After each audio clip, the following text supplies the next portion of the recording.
Hey guys, today I thought we could do a no brand tutorial. So just, grab what you have, what you want to use, okay? We can like follow the steps, but with different colors, textures, whatever you want. Or you can even just do your makeup alongside me. I don't know, maybe we could be like pals hanging out, getting ready together, which we'll not have the opportunity to do anytime soon because COVID. Okay, let's jump into it. Okay, I'm gonna grab a Smith 230 brush and then I'm gonna take a little bit of what? I'm going to take a little bit of this corally color and I'm going to bring that through my crease first. I need to like pluck my eyebrows at some point, but I just like can't be fucking bothered at this rate. Also, skin update. I feel like it's clearing up like a bit from this whatchamacallit that I'm using, retinol. I do feel like it's making a little bit of a difference, not so much with maybe a little bit with texture.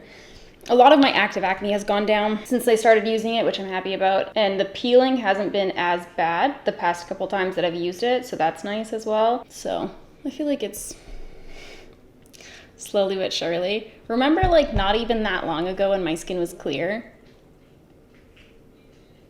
Feels like just a memory lost in time. That's not where we're at anymore and we need to just move past it, okay? I'm talking to myself, not to you. Just going in with that coral. And then I'm gonna take a bit of a bigger brush and I'm just going to use a little bit of a lighter touch and I'm using the exact same color.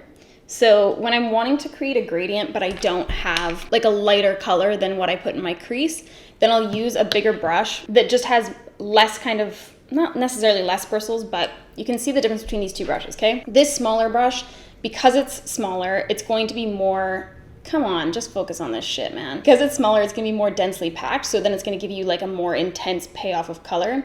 This one, because it's a little bit bigger, it's gonna be a little bit fluffier. It won't have the same intensity of payoff of color, so you can kind of use that to create a little bit of a gradient. So you can see, it almost looks like I've used like two different shades here, but I'm just using the same shade, just with a lighter touch and a bigger brush. Then what you can do, if you feel like you brought it up too high, is like sometimes I'll just take a shadow that matches like my skin tone-ish, as close as I can go, and then I'll just sort of drag that shadow down from my brow bone so that I'm diffusing that color a little bit more. That looks more or less like what I was aiming for, okay? I'm gonna take a bit of like a deeper kind of like berry-ish color and I'm going to deepen up my outer crease area with that. Bringing that a little further onto the lid than we did with that coral, but just keeping it concentrated right on that outer corner. So when I'm adding deeper colors, a lot of the times I'll just kind of pack it on in like the general shape that I'm looking for and then go through after and blend. There's a lot of things that I feel like I can be applying and blending at the same time, more or less. But when it's shades like this where like I'm trying to maybe avoid a lot of fallout, or if I am not wanting to make the look overall too dark, then I will kind of just like put it down, go through and like softly blend out later, because if I'm blending while applying, then a lot of the times you're kind of dragging that color into areas that you may not want it. So from here, I'm gonna take my brush that we used for that coral color and I'm going to grab a little bit more of that coral color, and then I'm keeping my blending kind of right in that same spot, just going back and forth right over the line of that darker purple shade. So I'm not pulling that pigmentation elsewhere, I'm keeping it right on that outer corner. And then from here, if I want to darken it up a little bit, then I can pick up a little bit of that deeper color on my blending brush. Ooh, there's like a rogue hair sticking out and it's tickling my eyeball. I do not appreciate it. Picking up a little bit of that on my blending brush. Ooh, hopefully I haven't been covering my eye this whole time with my mirror, which I'm known to do. I just get too into it, you know? It's always so odd to me like seeing people doing their makeup in like an actual bathroom, because like obviously that's what like I used to do once upon a time. That's what most people do. But now I'm just so used to using like this tiny ass little mirror from doing tutorials and stuff. I guess that even before this I used a tiny mirror too, but when I was in high school and stuff I would use my bathroom mirror a lot. And that's my history of my usage of mirrors. You're welcome. Okay, I think this is what I'm gonna do. I'm gonna grab a little bit of this kind of like shimmery plummy shade I have here. Do I wanna do this? Hold on. Sorry, I know I'm always planning my freaking looks whilst they happen. It's just who I am, okay? I'm gonna take a little bit of a kind of like hot pink color and I'm going to bring that right across my lid. It has a little bit of a shimmer to it, it looks like. That's a weird formula. Kind of like sitting on top of my skin, which I'm not really like loving. I might just use my nubbin finger with that color.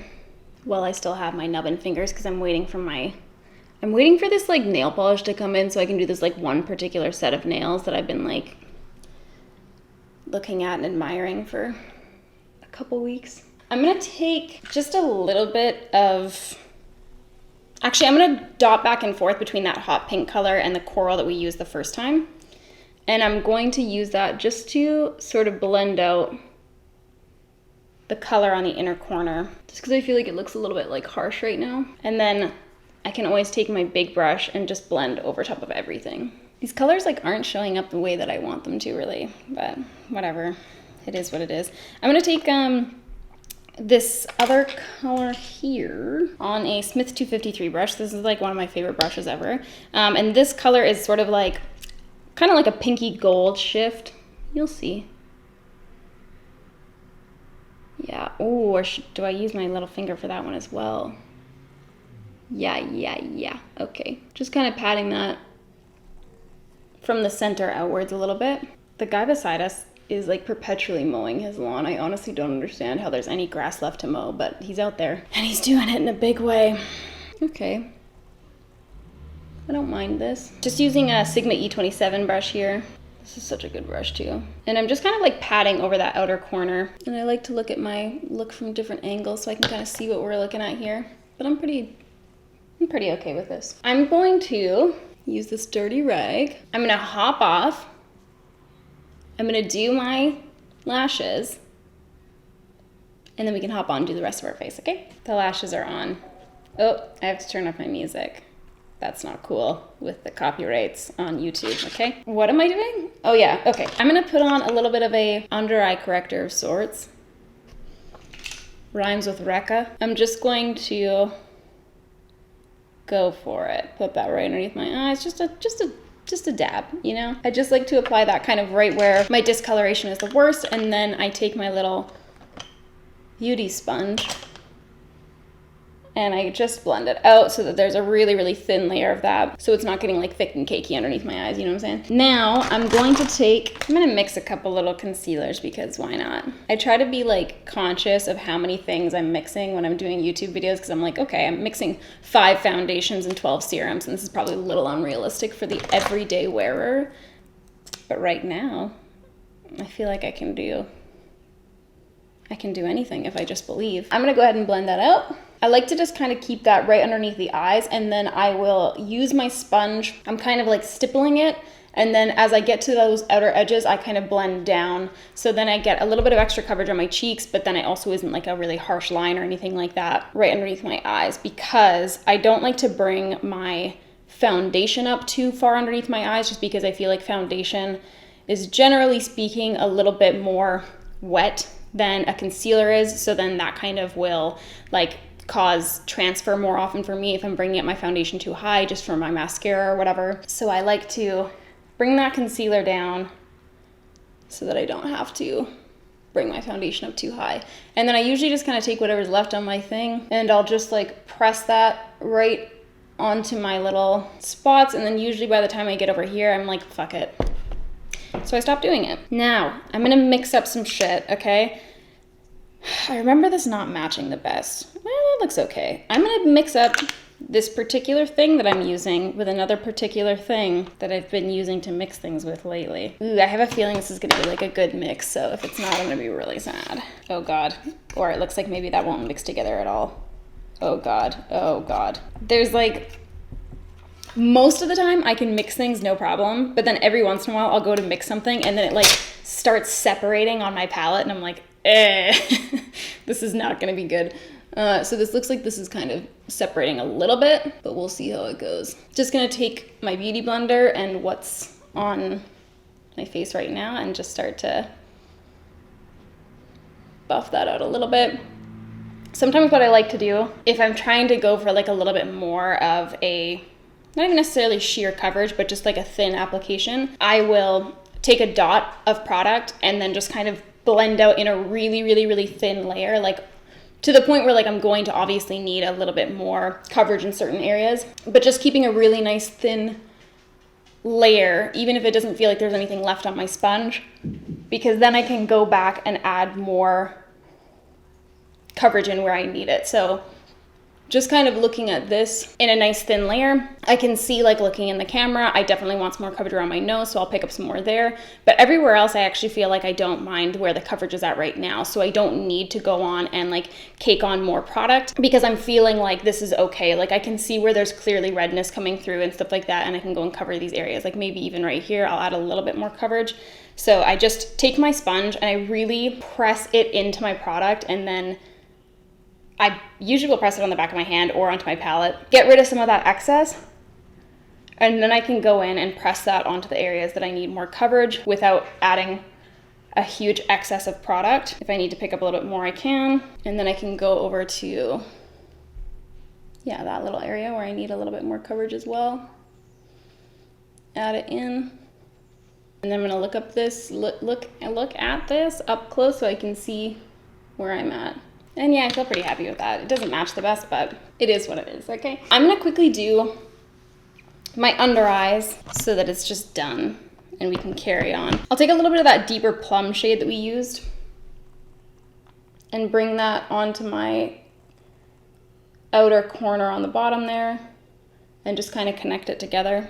And I just like to use kind of more of a patting motion rather than swiping first. So I'll pat it on, and then once I have less product on, then I can go in and swipe. If you're using a denser brush, especially in that kind of under eye area where it's like a little bit smaller, a lot of the times those denser brushes, if you're just swiping back and forth really quickly, that will cause like fallout to kind of flick everywhere because it doesn't have a lot of like surface area to stick onto. Then I'm gonna take just a little brush and I'm going to kind of dip back and forth between the hot pink color and the coral color. This is just a blending brush. And I usually start that right in the center underneath my iris, and then I kind of bring it towards the inner corner and towards the outer corner from there. Then I don't have, the reason that I do that, sorry, I was just thinking in my mind and not saying it out loud. The reason that I like to put it in that inner corner is because I always put down my brush first where I want the most pigmentation. So I want the most pigmentation in that center area so that I can blend it outwards and inwards, other way around, inwards and outwards. Whereas like if I put it over here, then I could potentially end up with like too much product, and then I'm trying to blend it out and out and out and out from there. So I just find that when I'm going on my under eye area, that's where like it's the easiest for me to smoke out product and not end up with it getting like too patchy or like too heavy of a deposit of color where I don't want that color, so I can blend outward from there. Then I'm gonna take a little bit of, where's that baby brush? I'm just gonna take a small little shader brush and a color that kind of has a little bit of a, what do you call that? Can't remember. But it has a little bit of a pink shift to it, and I'm gonna bring that right into that inner corner. I like to kind of start right from my tear duct, and then I blend upwards rather than downwards. I feel like when I bring it downwards, it just kind of looks like I'm like sweaty or like deranged or something. I don't know, it's not like a good look for me, so I always bring it upwards rather than continuing to bring it down. Pretty happy with where those eyes are at. I think that's where I'm gonna leave the eyes. For my skin, what am I gonna do here? I feel like I should just like use my powder products and stop being a whiny baby. That's what I'll do. I'm gonna use this powder bronzer I have here. And I'm picking up that product like so gently, like just barely tapping my brush into it like that. And then I kind of like to tap that product on rather than doing a sweeping motion. Sometimes I feel like this sweeping motion, especially because I don't set my foundation, can sometimes move my product around or cause it to be a little bit patchy. Whereas if like I'm just barely picking up like a super minimal amount of product and then I'm just lightly tapping that on, first of all, it gives it like a really nice diffused look. And secondly, it usually doesn't result in any kind of like patchiness or anything like that I have to go deal with after the fact. And I feel like as well, it just allows me to really gradually layer that product so that I'm not over applying, because especially when it comes to using powder face products, if you over apply, it's a lot harder to go backwards. Whereas with creams, at least you can kind of like blend over top of that cream and continue to sheer it out, or just go over top with more cream products. Sometimes I don't like to really do that with powder products because I feel like it ends up looking really cakey or it looks muddy underneath like a foundation. So when I am using my powder products, I'm just, I take a little bit more time. I remember I used to like really not like powder products, and I still hate myself for it. And then I just kind of take what's left on my brush there and I'm just sort of going over top of my nose area and my cheeks as well, so that I'm not having this like bright, blinding light in the center of my face. It's kind of blending it all together. And that's that. Is that all that I want to add? Yeah, I guess so. Let me go find like a good blush. Just taking my fan brush with this little blush that I have here. I really love using a fan blush.